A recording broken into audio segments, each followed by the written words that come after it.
This is the drop from Noiser Instruments. Noiser have been really busy launching and shipping the drop this year, but they haven't been slow to get firmware updates out. Beta firmware 2.0.1 has just been released. So here's Thomas giving a quick recap of what the drop's all about, showing us the new firmware features, and also giving us a demo of a prototype feature for motion recording that he got ready just in time for the show. Okay, hi, I'm Thomas from Noiser Instruments, and I can show you what's new about Drop. We showed it last year on Superbooth, and now it's available. And yeah, a bunch of stuff has changed since the initial release. We recently released firmware version 2, which introduces a couple new features. So just to give a brief overview of what Drop is about, it's a MIDI control center, I would like to say, because it can control pretty much all the devices in like the claw that sits on top of everything, and you can map it out exactly the way you want it. You can create macro control knobs with different curves, up to 8 different destinations, and once you're done mapping, you can save the state of the knobs as snapshots and instantly recall them or fade into snapshots, like manually or automatically fade from one snapshot to another. Combine snapshots and schedule snapshots in the master clock to use it in your performance. So in a nutshell, this is what it does. It's also MIDI merger. It has multiple MIDI outputs, MIDI inputs. So this is all MIDI here. You only have 2 CV outs, CV ins. So it's mostly MIDI. And you can integrate pretty much everything through it. It is kind of the centerpiece, the knot where it all comes together. Okay, so what's new is we used to have 2 layers, so you don't only have this amount of controls. You had this times 2, now you have it times 8. So we extended this to 8 layers. All the snapshots integrate with the 8 layers, so you can have one snapshot that affects all control elements on all 8 layers. And per project, you have 400 snapshots, so 20 times 20 banks. So this should be sufficient for a decent live set, I guess. With the 8 layers, you have the option that you could have one layer for one synth, the other layer for the other synth. If you're more in the studio context, that's really coming in handy, I believe. Since we have 2 buttons, layer A and layer B, they used to be to switch between the 2 layers that were there. Now it's a bit different. You hold layer A, for example, and you just select the layer you want to switch to. In this example, I only have 3 layers populated. You can also select it with the encoder. And once I let go, I'm on the layer.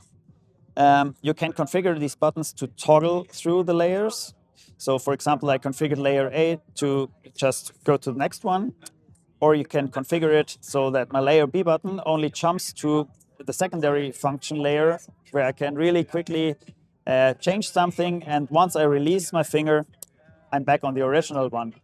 You can all do this in the layer settings menu in advance, where you can select like previous or next, or like the shift layer function, or simply select layer number so that every time I hit layer A, now it would jump to layer 3. So no matter where I am, it always goes to this layer. So you can customize this to your needs. You can give your layer a name. Each layer can have a different name. So you keep an overview, and each layer can be assigned a color for this view, which is also the default color when you assign your control elements. Anyways, you can also move the order of layers. So if at a later point you decide, oh, I should switch this around, it's really easy to do. Okay, what else is new? We added a bunch of helper function when mapping. So now you can, it's really smooth to move and copy control elements. You can just swap them around. It used to be like overwriting without even asking. So now it's a lot more fluid, the whole mapping process. You can copy and paste slots. What's also new is the preset library function, because we have this massive MIDI database on board, which is an open source project, and it has like doubled in size since the initial release. So now you can select your destination also through a section filter. For example, if the tone work has more than 1,000 parameters now that you can map, And so you select the section, and then within that section, the parameter. You don't have to scroll through a list with more than 1,000 entries anymore. You can copy paste slots. You can reset them to a default. You see when there is a conflict in the mapping, it auto resolves that conflict for you if you want. And there are no new curve types. For example, the flex curve, that's really cool, I would think, where you can, let me show you here. You have two XY coordinates where you can really flexibly dial in where your curve starts, where it ends. This is super handy when you build like a macro control that goes across different devices and you want it exactly to behave like you want it to. Yeah, that's a really cool feature for this. What I'm currently working on, I have to state this is not available yet. This is a work in progress, but I think it's good enough to show, is motion recording. And this, I believe, is one of the biggest feature upgrades that's about to come soonish. Don't nail me down on the date. Could be 2 months, could be 4 months. It's ready when it's ready because this has to be good. So when you hit play again, you're in the motion recorder. You can link a control element and start recording the motion. So let me show this. You have this little shaker here, and now I can record the decay time. And it shows me the motion that I recorded. I stop it. I can set the length. And now I see the motion being applied on the control element. And it's relative to the position. So it goes, when I turn up the decay, it also follows the position of the knob. I see it visualized here. And I can also scale it, like making it smaller, making it bigger, the automation. And I can also map another control element to the scaling. So I push link, I select, let's say, this knob, and now I can scale it in positive and negative way with this knob. So now we have pretty much no modulation applied. Now the modulation amount is bigger. It also shows me on the screen how the modulation curve changes. And we have not only one motion recorder, we have this time 8 right now. I don't know how many it will be when it's ready for release, but this is the direction in which it's going right now.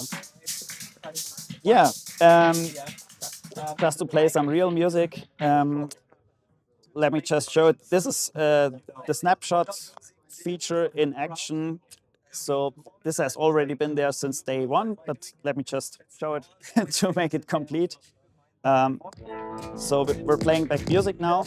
We're in this state. Now I dial in a new snapshot with a fade time. It slowly transitions into the new snapshot, opens up the filters, enters new elements. And now I can pre-schedule the next snapshot to execute. So this is a timeout here. I scheduled this in drop mode. I can put my hands off and automatically makes the transition for me. And I can repeat this, so in the next build-up maybe I want to do by hand. Also, these volume meters are new. They are related to a plugin that a friend of mine built. So you can put the plugin on your mixer in your DAW. And it sends back the volume meters here. So on my layer B, for example, I have volume meters for my whole mix down, which is really handy.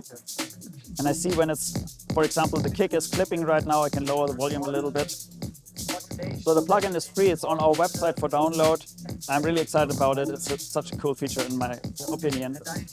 Yeah, for next build up and drop, let me just do it by hand. I'm opening up the filters, schedule the next snapshot, and we're ready to go again.